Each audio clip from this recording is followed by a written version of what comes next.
दिल्ली शराब नीति घोटाले में जांच कर रही ईडी सीएम अरविंद केजरीवाल को 5 बार समन भेज चुकी है। केजरीवाल इन समन को राजनीति से प्रेरित बताकर अभी तक ईडी के सामने पेश नहीं हुए हैं।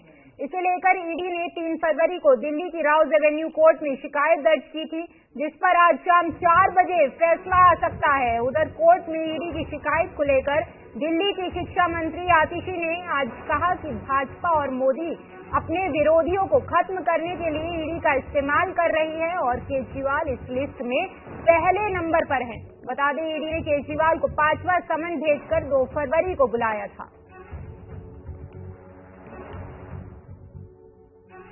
अचंभे की बात है, इन्फोर्समेंट डायरेक्टरेट जैसी बड़ी एजेंसी, इतना पैसा उस एजेंसी में लगता है, इतनी पावर उस एजेंसी के पास है, लेकिन उस एजेंसी को सूत्रों के हवाले से खबर प्लांट करनी पड़ती है। ईडी सामने तो आए, बताए तो सही, ईडी किसी आधिकारिक स्पोक्स पर्सन को सामने तो रखे, ईडी के डायरेक्टर सामने आए, उनके जॉइंट डायरेक्टर सामने आए, उनके डिप्टी डायरेक्टर सामने आए और फिर बताएं।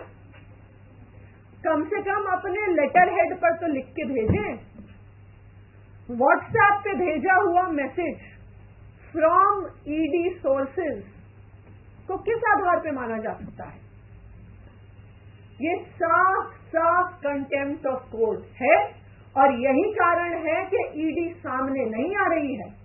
यही कारण है कि कोई आधिकारिक तौर पे बयान नहीं दिया जा रहा, कोई लेटर हेड पे स्टेटमेंट नहीं आ रहा, ईडी का कोई अफसर सामने नहीं आ रहा, क्योंकि उन्हें पता है कि ऑडियो रिकॉर्डिंग ना करना कंटेम्प्ट ऑफ कोर्ट है, ऑडियो रिकॉर्डिंग डिलीट करना टैंपरिंग ऑफ एविडेंस है।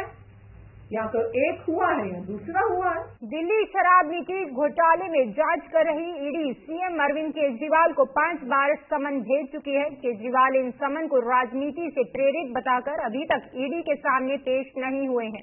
इसे लेकर ईडी ने 3 फरवरी को दिल्ली की राउज एवेन्यू कोर्ट में शिकायत दर्ज की थी, जिस पर आज शाम 4 बजे फैसला आ सकता है। उधर कोर्ट में ईडी की शिकायत को लेकर दिल्ली की शिक्षा मंत्री आतिशी ने आज कहा कि भाजपा और मोदी अपने विरोधियों को खत्म करने के लिए ईडी का इस्तेमाल कर रही है और केजरीवाल इस लिस्ट में पहले नंबर पर हैं। बता दें, ईडी ने केजरीवाल को 5वां समन भेजकर 2 फरवरी को बुलाया था।